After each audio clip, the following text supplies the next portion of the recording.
শিরোনাম শুনছিলেন, এবার জানাবো বিস্তারিত। কেবল গঙ্গা অববাহিকা জুড়েই 181টি বাঁধ নির্মাণ করেছে ভারত। আর উত্তর পূর্ব ভারতের 7 রাজ্যে রয়েছে অন্তত 30টি বাঁধ ও ব্যারেজ। এর মধ্যে তিস্তা ও এর উপনদীতে গজলডোবা সহ 7টি বাঁধ দিয়েছে দেশটি। এসব প্রকল্পের মাধ্যমে একতরফাভাবে পানি প্রত্যাহার করায় শুষ্ক মৌসুমে মরুকরণ ও বর্ষায় বন্যার তীব্রতা বাড়ছে বাংলাদেশে। মিলা খন্দকারের রিপোর্ট। গঙ্গার পানি হুগলি নদীতে নিতে 50-এর দশকে ফারাক্কা বাঁধ নির্মাণের উদ্যোগ নেয় ভারত, যার ফলে স্বাধীনতার পরপরই কঠিন বাস্তবতার মুখোমুখি হয় বাংলাদেশ। গঙ্গার পানির হিস্সা থেকে বঞ্চিত হওয়ার পাশাপাশি ক্ষতির মুখে পড়ে দেশের পরিবেশ ও জনজীবন।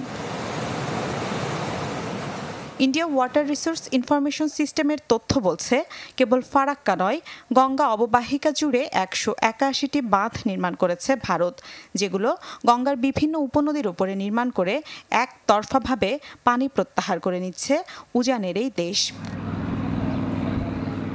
India water resource information system জানায়, সিকিমে উৎপত্তি হওয়া তিস্তা ও এর উপনদীর ওপরে গজলডোবা সহ মোট 7টি বাঁধ দিয়েছে দেশটি। তিস্তার উপনদী রঙ্গিত, রংপো ও রংলি নদীতে 1টি করে এবং বাকি 4টি তিস্তার যাত্রাপথের বিভিন্ন অংশে সিকিম, পশ্চিমবঙ্গের কালিম্পং এবং জলপাইগুড়ির গজলডোবায় স্থাপন করা হয়েছে, যার মাধ্যমে তিস্তার 80% পানি প্রত্যাহার করে নিচ্ছে ভারত। ভারতের সরকারি তথ্য অনুযায়ী উত্তর পূর্ব ভারতের 7 রাজ্যে রয়েছে অন্তত 30টি বাঁধ ও ব্যারেজ। পরিকল্পনা রয়েছে মণিপুর, মিজোরাম ও আসামের ওপর দিয়ে চলা বরাক নদীর ওপরে টিপাইমুখ বাঁধ নির্মাণের। বলা হচ্ছে, এই বাঁধ নির্মাণ হলে নাব্যতা হারাবে বাংলাদেশের সুরমা ও কুশিয়ারা। শুধু তাই নয়, বিশেষজ্ঞদের আশঙ্কা, ভূমিকম্পের ঝুঁকিতে থাকা অঞ্চলটিতে বাঁধ নির্মিত হলে তা ভেঙে বড় সংকট বয়ে আনতে পারে।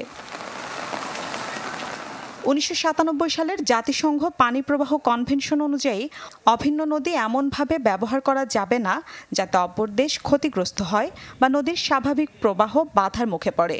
তবে আইনকে বৃদ্ধাঙ্গুলি দেখিয়ে দশকের পর দশক শুষ্ক মৌসুমে পানি প্রত্যাহার করে চলেছে ভারত, আর বর্ষায় তা ছেড়ে দিলে বন্যায় ভাসছে বাংলাদেশ। দেশটির বিশেষজ্ঞদের দাবি, ফারাক্কার প্রভাবে নদীর স্বাভাবিকতা হারিয়ে উজানে বিহার ও উত্তরপ্রদেশ এবং ভাটিতে সুন্দরবন পর্যন্ত বিপর্যয়ের সৃষ্টি হয়েছে। তাই বহুদিন ধরেই ফারাক্কা বাঁধের বিরুদ্ধে আন্দোলন চালিয়ে আসছে মালদহ, মুর্শিদাবাদের গঙ্গা তীরবর্তী লোকজন। মিলা খন্দকার, চ্যানেল 24। ভয়াবহ বন্যায় নাকাল বিশ্বের বিভিন্ন দেশ। প্রবল বৃষ্টিতে সৃষ্ট বন্যা ও ভূমিধসে বিপর্যস্ত ভারতের ত্রিপুরা। এখন পর্যন্ত 24 জনের প্রাণহানির খবর পাওয়া গেছে। পানিতে তলিয়ে গেছে রাজ্যটির প্রায় সব জেলা। আগামী 24 ঘন্টায় ত্রিপুরার বেশ কিছু অঞ্চলে ভারী বৃষ্টির পূর্বাভাস দিয়েছে আগরতলার আবহাওয়া অধিদপ্তর। এছাড়া আকস্মিক বন্যায় চীনে নিহতের সংখ্যা বেড়ে দাঁড়িয়েছে 11 জনে, নিখোঁজ রয়েছেন আরও 14 জন। ভারী বৃষ্টিপাতে বন্যা পরিস্থিতির অবনতি হয়েছে মরুর দেশ সৌদি আরবেও।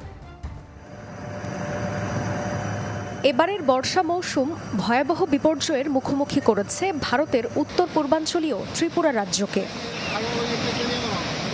গেল 3 দশকের মধ্যে সর্বোচ্চ বৃষ্টিতে সৃষ্ট বন্যায় মাইলের পর মাইল প্লাবিত হয়েছে। বন্যায় ক্ষতিগ্রস্ত হয়েছেন রাজ্যটির 17 লাখ মানুষ।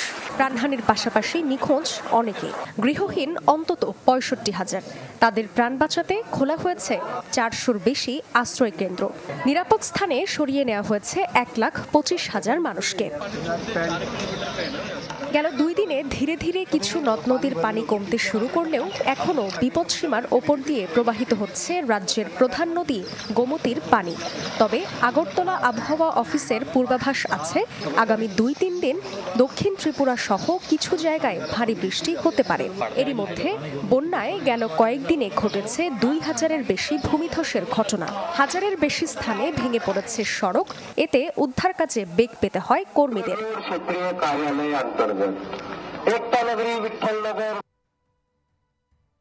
এদিকে আকস্মিক বন্যায় চীনের উত্তর পূর্বাঞ্চলীয় প্রদেশ লিয়াওনিংয়ে প্রাণ হারিয়েছেন বেশ কয়েকজন। বন্যায় ডুবে গেছে রাস্তাঘাট, ঘরবাড়ি, গাছপালা। হুলুদাও, জিয়ানজিয়াং ছাড়াও বিভিন্ন স্থানে বন্যা কবলিত হয়ে পানিবন্দী ও ক্ষতিগ্রস্ত হয়েছেন লক্ষাধিক মানুষ। বিদ্যুৎ বিচ্ছিন্ন অনেকের। এছাড়া সব মিলিয়ে ক্ষয়ক্ষতি হয়েছে অন্তত $100 কোটি। হঠাৎ ভারী বৃষ্টিপাতে সৌদি আরবেও বন্যা পরিস্থিতির অবনতি হয়েছে। এর মধ্যেই তায়েফ, আরদিয়াত, মক্কা সহ বিভিন্ন অঞ্চলে মাঝারি থেকে ভারী বৃষ্টি ও বজ্রপাতের সতর্কতা জারি করা হয়েছে। জান্নাতুল সাদিয়া, চ্যানেল 24। ইসলামী ব্যাংক পিএলসি ওয়ার্ল্ড নিউজ টুডেতে নিচ্ছে একটা বিরতি, ফিরছে একটু পর, সাথেই থাকুন। আবারও আমন্ত্রণ ইসলামী ব্যাংক পিএলসি ওয়ার্ল্ড নিউজ টুডেতে। মিয়ানমারে বিদ্রোহী গোষ্ঠীদের সাথে লড়াইয়ে অনেকটাই কোণঠাসা জান্তা সরকার। এসব গোষ্ঠীতে যোগ দেওয়া বেশিরভাগই তরুণ, তাদের লক্ষ্য জান্তা বাহিনীর পতন। এমনই এক গোষ্ঠী Burma people's liberation army, BPLA। সাধারণ মানুষের উপর জান্তা সেনাদের নির্যাতন ও হয়রানির কারণেই তরুণরা বাধ্য হচ্ছেন অস্ত্র হাতে তুলে নিতে, বলছেন বিশেষজ্ঞরা। জঙ্গলে চলছে প্রশিক্ষণ। সাবেক সাংবাদিক, বাবুর্চি থেকে কবি, প্রায় সব শ্রেণী পেশার মানুষই আছেন এতে। অংশ নেয়া বেশিরভাগের বয়স 20-এর নিচে।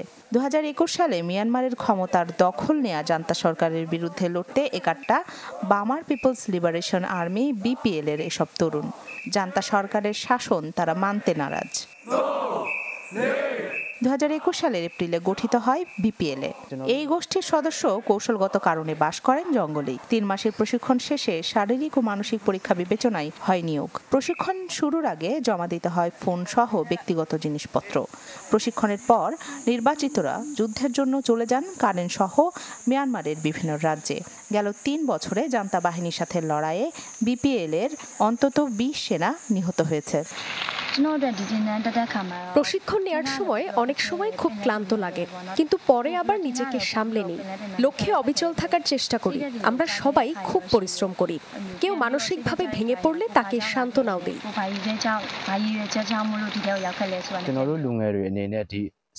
তরুণরা দিনরাত পরিশ্রম করছে যুদ্ধের ময়দানে জয়ের জন্য। আমাদের মধ্যেই অনেকেই তাদের প্রাণ দিয়েছে।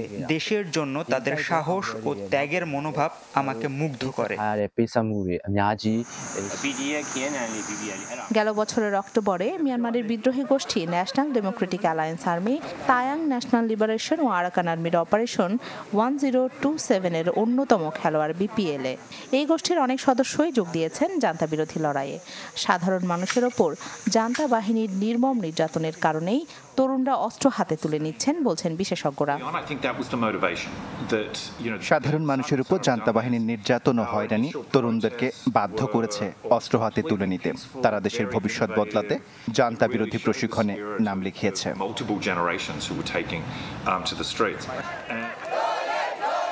এদিকে বিদ্রোহী গোষ্ঠীদের সাথে 10 মাসের লড়াইয়ে অনেক সেনা হারিয়েছে জান্তা বাহিনী। এমন পরিস্থিতিতে প্রাপ্তবয়স্কদের সামরিক বাহিনীতে যোগ দেয়া বাধ্যতামূলক করেছে জান্তা সরকার। ঘোষণা অনুযায়ী 18 থেকে 35 বছর বয়সী সব পুরুষকে মিয়ানমারের সামরিক বাহিনীতে অন্তত 2 বছর কাজ করতে হবে। নারীদের ক্ষেত্রে বয়স 18 থেকে 27 বছর। রাখি জেসমিন, চ্যানেল 24। গাজায় ইসরায়েলি বাহিনীর গণহত্যা বন্ধ হয়নি। খান ইউনিস ও আল নুসেরাত শরণার্থী শিবিরে গোলা ও রকেট হামলা চালায় জায়নবাদীরা। এতে 2 শিশুসহ অন্তত 9 জন নিহত হয়েছেন। এদিকে লেবাননে বিমান হামলায় হেজবুল্লাহর 6 যোদ্ধা নিহত হয়েছে আরও 8 জন। বাইরে বের হওয়ার সময় বোন আমাকে বিদায় দিচ্ছিল। তাকে বলেছিলাম, চলো হামলা শুরুর আগেই স্কুলে গিয়ে আশ্রয় নেই। এর কিছুক্ষণের মধ্যেই তাঁবুতে হামলা চালায় দখলদাররা। গিয়ে দেখি আমার বোন মৃত। কয়েকদিন আগের হামলায় তার হবু স্বামীরও মৃত্যু হয়েছে। ইসরায়েলের হামলায় জাবালিয়ায় প্রাণ গেছে এমন বহু ফিলিস্তিনির। বিমান থেকে হামলা হয়েছে বেইত লাহিয়া, খান ইউনিস এবং আল নুসেরাতের শরণার্থী শিবিরেও। ড্রোন থেকে গুলি ছোড়া হয়েছে আশ্রয় কেন্দ্রের তাঁবুগুলোতেও। আইডিএফের এমন তাণ্ডবের জবাবে আশকেলন, আশদোদ, জিকিম ও কিশুফিম এলাকায় রকেট ও মর্টার হামলা চালিয়েছে ফিলিস্তিনের স্বাধীনতাকামী গোষ্ঠী হামাস। তবে হামলায় হতাহত নিয়ে কোনো তথ্য পাওয়া যায়নি। দখলদারদের হুঁশিয়ারির পর চলতি মাসে দেইর আল বালাসহ বেশ কয়েকটি শহর থেকে পালিয়ে গেছেন 2.5 লাখের বেশি ফিলিস্তিনি। তবে নতুন করে কোথাও আশ্রয় না পাওয়ায় খোলা আকাশের নিচেই দিন কাটাতে হচ্ছে তাদের। পশ্চিম তীরের নাবলুসে অভিযান চালিয়েছে দখলদাররা। তালগ্রামে টিয়ার গ্যাস ছুড়ে রাতভর বাড়িতে বাড়িতে চালানো হয় তাণ্ডব। এ সময় আটক করা হয় বেশ কয়েকজন ফিলিস্তিনিকে। এদিকে লেবাননের সশস্ত্র গোষ্ঠী হেজবুল্লাহর বিভিন্ন স্থাপনা লক্ষ্য করে বিমান হামলা চালিয়েছে ইসরায়েলের প্রতিরক্ষা বাহিনী। নাজেম এবং আইতা গ্রামে চালানো হামলায় প্রাণ গেছে 6 হেজবুল্লাহ যোদ্ধাসহ 8 জনের। ওয়ালিউল্লাহ ফারুক, চ্যানেল 24। ইসলামী ব্যাংক পিএলসি ওয়ার্ল্ড নিউজ টুডেতে নিচ্ছে আরেকটা বিরতি, ফিরছে একটু পর, সাথেই থাকুন। স্বাগত আরেকবার, দেখছেন Islami bank PLC world news today.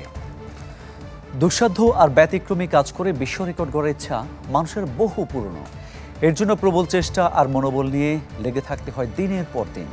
ব্যতিক্রমী উদ্যোগ নিয়ে গিনেস বুকে এবার নাম লিখিয়েছেন মার্কিন সেনাবাহিনীর অবসরপ্রাপ্ত এক নারী কর্মকর্তা। এখনও পর্যন্ত শরীরের সবচেয়ে বেশি ট্যাটু করে ইতিহাস গড়েছেন এই নারী। এছাড়া শরীরের অবয়ব পরিবর্তনের রেকর্ডও বর্তমানে তার দখলে।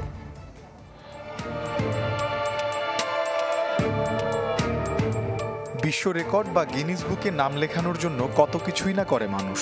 প্রবল চেষ্টা, মনোবল আর কাঠখড় পোড়ানোর পর পাওয়া যায় বিশ্বসেরার তকমা।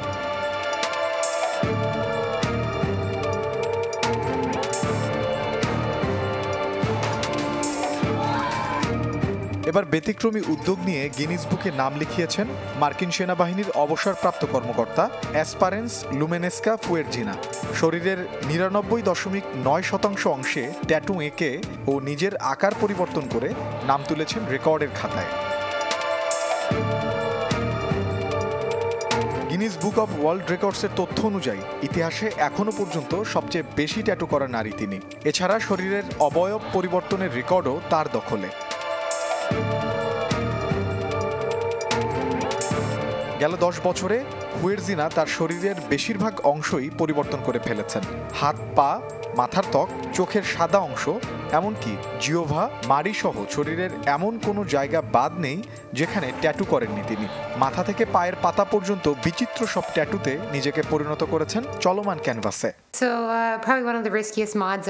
শরীরে ভিন্নধর্মী সব জিনিস আঁকতে পছন্দ করি আমি। এসব চিত্রশিল্প নিয়েই সব জায়গায় যাই। ঘুরে বেড়ানো আমার পছন্দের কাজ। আমার শরীরের এই শিল্পই আমার পরিচয় বহন করে। জানা যায় 36 বছর বয়সী এই নারী যুক্তরাষ্ট্রের ব্রিজপোর্টের বাসিন্দা। মোর্শেদ শোভন, চ্যানেল 24। ইসলামী ব্যাংক পিএলসি ওয়ার্ল্ড নিউজ টুডেতে এ ছিল আজকের আয়োজন। সপ্তাহের প্রতিদিন বিশ্বের গুরুত্বপূর্ণ সব সংবাদ ও বিশ্লেষণ জানতে একই সময় চোখ রাখুন চ্যানেল 24 পর্দায়। এছাড়াও দেখতে পারেন ফেসবুক পেজ এবং ইউটিউবে। ধন্যবাদ সবাইকে।